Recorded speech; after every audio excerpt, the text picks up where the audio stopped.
Le nom, c'est Moïganec, le Club des petits loups. Le groupe d'âge, on cible vraiment les 6 à 12 ans et leurs parents. Alors, c'est vraiment l'intégration des parents au travers de tout ça.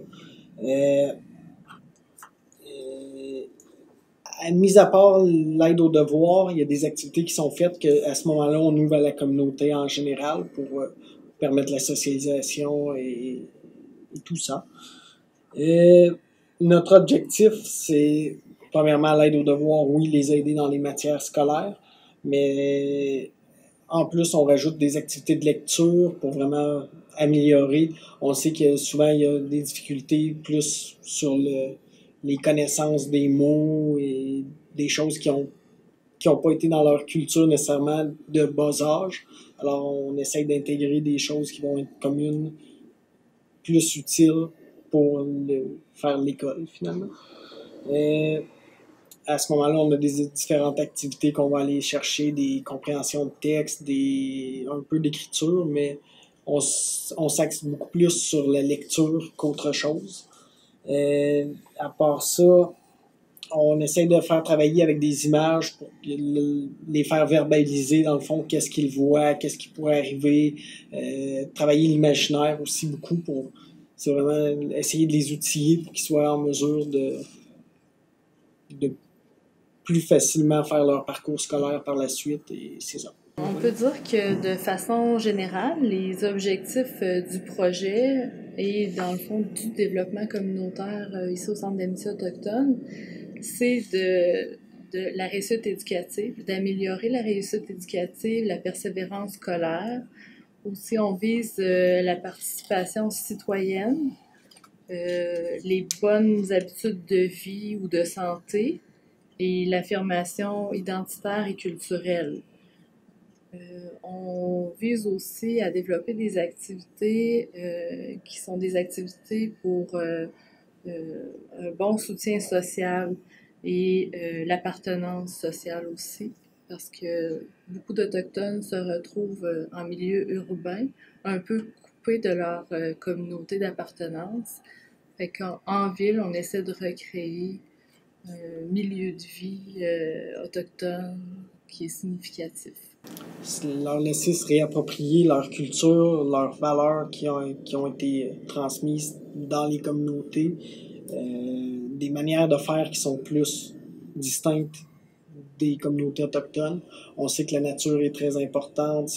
Être assis pendant 8 heures dans une classe, c'est pas normal pour personne, mais particulièrement pour eux autres, on sait qu'ils ont besoin d'un espace, de voir de l'air, alors, c'est toutes des choses qu'on va essayer de travailler avec eux autres, leur permettre de faire. Puis, de façon plus spécifique, le projet Moïganèche, il y a un objectif pour les enfants qui est d'enrichir les compétences académiques puis les habiletés sociales. Pour les parents, on vise l'augmentation de leur implication dans l'encadrement scolaire des enfants, puis dans le développement physique, intellectuel, affectif et spirituel. Oui, on a augmenté notre nombre de places aussi dernièrement, parce qu'avant, les enfants, il y avait 2 groupes par semaine. Chaque groupe venait 2 fois par semaine.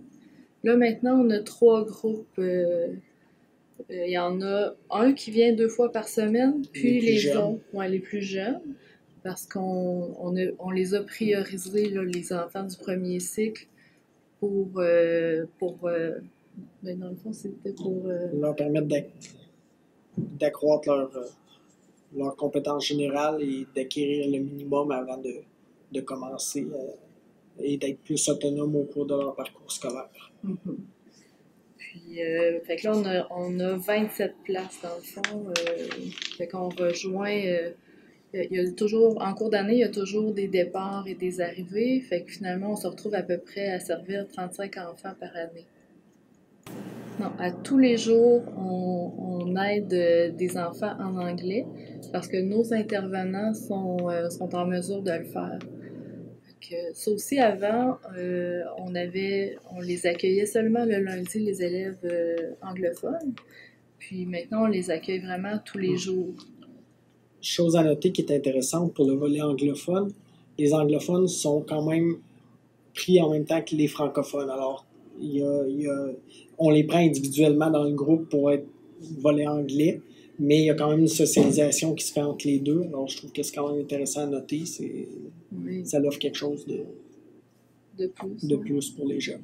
Les enfants autochtones sont répartis dans différentes écoles de la ville.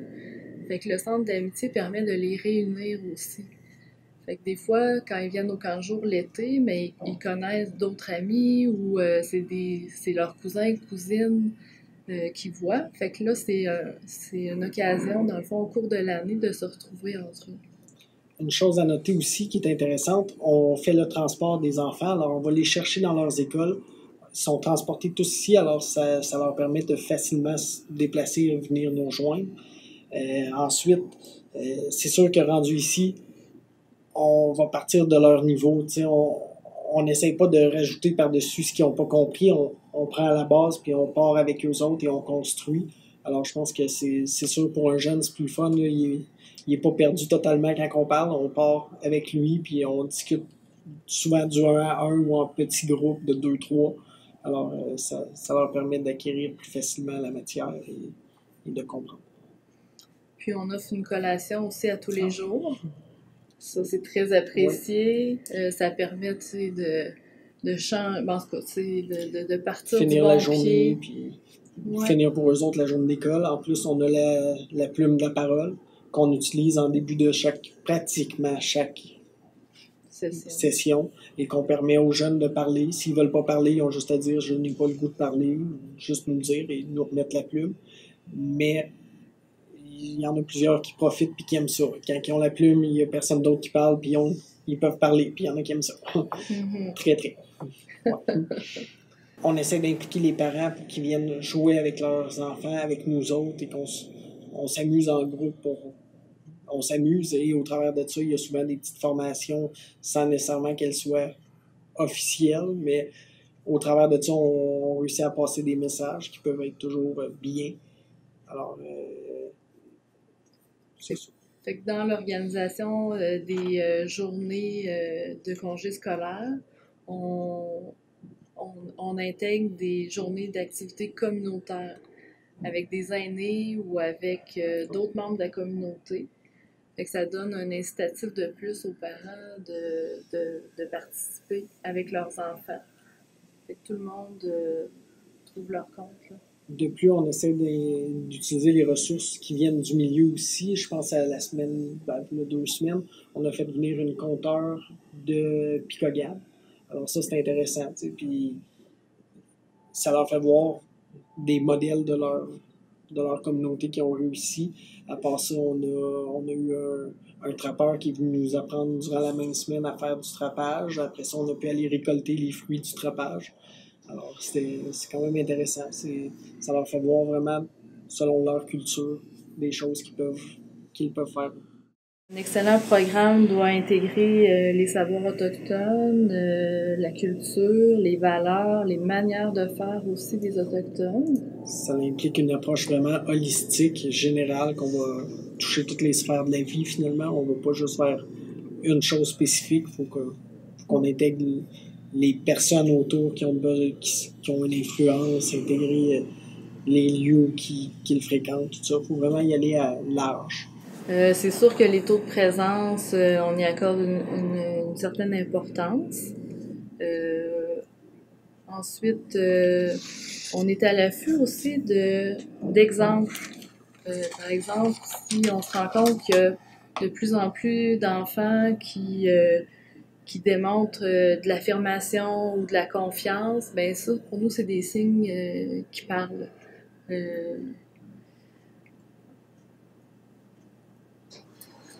On distribue aussi des questionnaires, on fait des entrevues avec les participants. Fait qu'on leur demande s'ils aiment le service, qu'est-ce qui devrait être amélioré, les parents aussi.